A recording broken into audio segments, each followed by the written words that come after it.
going to the Eastern Conference, the Leastern. I'm just playing. I'm playing because the Eastern Conference is stepping up, and we see a lot of teams like the Philadelphia 76ers who really got off to a very, very, very hot start this season.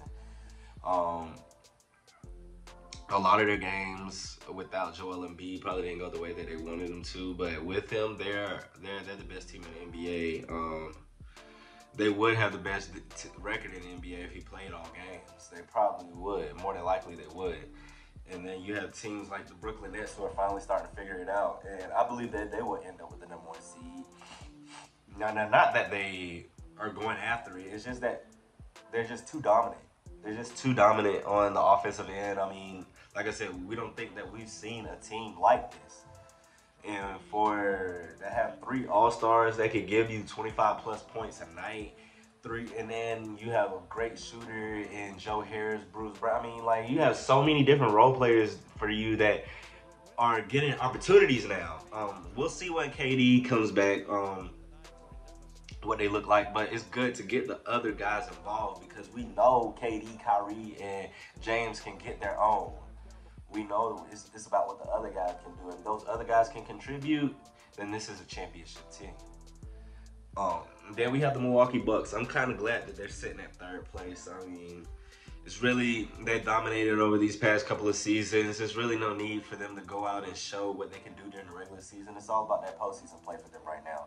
And I think, so right now I got the Brooklyn Nets at #1, Philadelphia 76ers at #2, and then the Milwaukee Bucks at #3. Rightfully so. I think that the Milwaukee Bucks have shown everybody that they're a great regular season team. And I'm pretty sure Giannis can put up, I mean, he's putting up historically great numbers. He's at least a 25, 10, and 5 guy. And we know he can go out and get that 30 and 12, 30 and 14 if you wanted to. But that's all cool in the regular season. That's great. I applaud him for doing it. Go get your numbers. Go get your money. Go get your numbers. But it's all about the postseason play now for you, Giannis. You're in your prime. You got to get it done. You got to get it done. There's no excuse. There's no excuse. Even though, you have people like the Brooklyn Nets and the 76ers in your way, Giannis, I mean, you're a 2-time MVP. You're competing. You're trying to state the reason why you deserve that MVP. Because right now you haven't shown anything that you deserve it. Nobody that you deserve it. So I feel like #3 is good enough, and I feel like they'll end off like that. I mean, the New York Knicks are currently at #4, but I have the Miami Heat at #4. I mean, I think that the Heat, they were dealing with a lot of injuries to start the season. Goran, Jimmy Butler, especially Jimmy Butler. And now that, you have those pieces back, and they're a team that went to the finals and they can compete with anybody. And so I feel like with them being fully healthy and getting back on track and getting where they need to be, I feel like, and they were at one point, they were like the 11th seed. And to say that they climbed all the way back to 5th, that's pretty good. So I expect them to continue to grow, continue to climb. I don't think that they're any higher than a 4th seed. Maybe the 5th seed. I mean, maybe the 3rd seed. Maybe. But I don't see them going any higher than 4 right now. I mean, I feel like the top 3 seeds are really solidified with the Brooklyn Nets, the Bucks, and the 76ers. I don't see anybody dethroning them.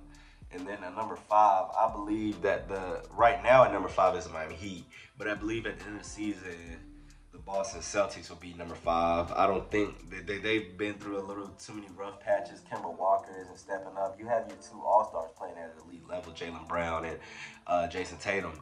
But I'm wondering what's going on with Kemba Walker. I know he's coming off an injury. He's had a few poor shooting performances. I expect that to go away. I don't know. I mean, I've heard some talk. I mean, seen some articles about possible moves being made. I wouldn't panic that much. I do feel like the Celtics are missing something.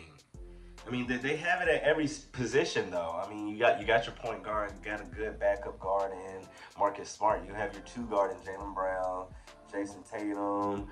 I mean, then you have Tristan Thompson at the 5. I mean that's a pretty good, solid team, especially definitely Eastern Conference Finals, at the very least. but I don't think they're going to get it done this year. I mean, it's just too many. The East is kind of jam-packed this year, to say the least. I mean, you have the 76ers competing, looking really, really good. The Brooklyn Nets, obviously, is going to be in the finals, and I wouldn't put my money on that one. And then you have the Milwaukee Bucks, who can get up on you at any time. I want to see how they look in the postseason and see if they can contain Giannis again in the postseason and all of everybody else around them. That's how you beat the Milwaukee Bucks. But no, and then it's just too many good teams. I don't see them going anywhere. Maybe a second round, but other than that, I don't see them going anywhere else. But in the number 6 seed, I have the New York Knicks. When was the last time we talked about the Knicks being in the playoffs? That is amazing. I am amazed, honestly. The Knicks honestly deserve it, though. Tom Thibodeau is a great coach. I expected them to go and hit the ground running. They're a nice young team. Julius Randle. What's the guy's name from Duke? Oh, gosh, I'm having a brain fart right now. RJ Barrett, gosh. Man, I'm sorry. I'm sorry for the disrespect. I didn't mean it. But no, yeah, he's balling out of his mind right now. And I like what he said. He said he was gonna come back and say he said he didn't perform the way he should, and now, I mean, I know it's not just him, but I mean, now look at the Knicks. Now they're a playoff team. They're putting New York back on the map. They're helping New York getting back on the map. If you're gonna be the NBA's most valuable team and you're not in the playoffs, that's what they were. They were the NBA's most valuable team and not even in the playoffs. But now they're playoff competition. They play hard, and I expect them to go maybe a second round. They have the potential to upset somebody like a Milwaukee Bucks. If they were the 6th seed, because I have the Milwaukee Bucks as a 3 seed, so that would I think. I mean, any given night, I'll give the New York Knicks an up on the Milwaukee Bucks, especially with the Tom Thibodeau as your head coach. Oh yeah, he's gonna play them boys. And Julius Randle, yeah, he's becoming very, very efficient. So I expect them to do some nice things this year. And then at the 7th seed, we have the Toronto Raptors, and I expect them to sit right there. Not to say that they're still a great team. I mean, 2 years ago, this team won a championship. But things have changed since then. No Kawhi Leonard. Pascal Siakam is still growing into that star that he can be. Kyle Lowry is getting a little bit older, but still hooping.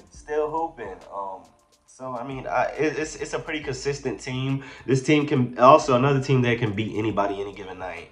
And probably could give, if I have them as the number 7 seed, so they will be facing the Philadelphia 76ers. And with them going, they can go toe-to-toe with the Philadelphia 76ers. I believe that Kyle Lowry has proven to shine bright in the biggest moments. He won't back down to anybody. He doesn't back down to anybody, and I like that about this team. I mean, that whole Fred VanVleet, everybody on this team has a chip on their shoulder, and so it's just about them getting the job done.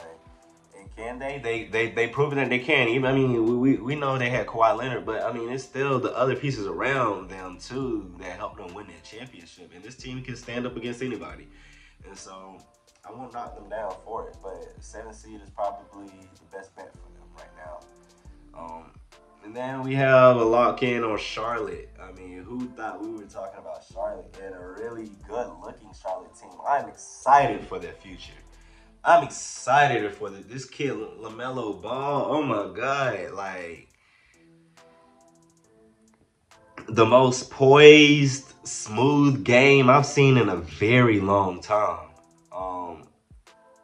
He can get it done. He can get it done. He's a flat out hooper. He has all the flashiness that you can expect in the game, but he makes the right play. It might be flashy, but I guarantee you it's the right play.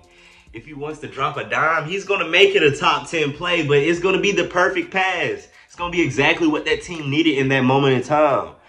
And so I feel like with this team and Gordon Hayward and Terry Rozier and Malik Monk and the team has a lot of PJ Washington, Miles Bridges, has a lot of promising pieces. And I feel like if they can put that together, they can create a winning formula over in Charlotte. I mean, they're almost at 500. They're almost at 500, and we still haven't seen that in Charlotte only a couple of times since they've been established as a team. And to say that LaMelo is doing this in his rookie year, and they have a rookie in the year. LaMelo is the rookie of the year, if you didn't know. But yeah, I mean, to have a rookie of the year in LaMelo, I mean, the sky is the limit. But yeah, guys, I'm gonna wrap this video up because it's getting kind of long. I appreciate you guys for watching. If you guys want more content, stay locked in with Ball with MTG. We're going up this year, and big shout out to Sportscasters because they're doing it big as always. But that's about it for this edition of Ball with MTG. I'm out. Peace.